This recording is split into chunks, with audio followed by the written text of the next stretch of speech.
नमस्कार। चलिए आज दशग्रीव के रावण बनने की उस महाकाव्य जैसी कहानी की गहराई में चलते हैं। सोचिए, पूरे ब्रह्मांड का सबसे बड़ा विद्वान आखिर सबसे खूंखार राक्षस राजा कैसे बन गया? बड़ा सवाल है ना। इसकी शुरुआत होती है उसकी वंशावली से। महर्षि पुलस्त्य से होते हुए यह सीधे सृष्टिकर्ता ब्रह्मा जी से जुड़ती है। लेकिन जन्म से ही एक गजब का विरोधाभास था। पिता एक परम ऋषि और माता एक असुर राजकुमारी।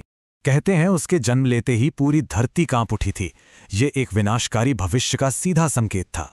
दशग्रीव, ये नाम कोई संयोग नहीं था, बल्कि उसके 10 सिर और 20 भुजाओं वाले भयानक रूप की पहचान थी। पिता के आश्रम में उसने वेदों, तंत्र और युद्ध कौशल में ऐसी महारत हासिल की जो सच में बेजोड़ थी। परम शक्ति पाने की धुन में उसने ब्रह्मा जी के लिए अपने 9 सिरों की क्रूर आहुति तक दे दी। यहीं उसका भयंकर अहंकार सामने आया। अजय होने का वरदान मांगते हुए उसने इंसानों और वानरों को एकदम तुच्छ समझा। सत्ता का लालच ऐसा कि उसने अपने ही सौतेले भाई कुबेर को हिंसक तरीके से लंका से बेदखल कर दिया। कुबेर की भव्य स्वर्ण नगरी लंका और वो चमत्कारी पुष्पक विमान, सब कुछ उसने आक्रामकता से छीन लिया। देखते ही देखते एक ज्ञानी विद्वान अपनी अंधी महत्वाकांक्षा के कारण तीनों लोकों का सबसे खूंखार विजेता बन गया। लेकिन जरा सोचिए, क्या होता है जब ये अजय और विशाल अहंकार सीधे पवित्र कैलाश पर्वत से जा टकराता है? वहां उसने नंदीश्वर का घोर अपमान किया।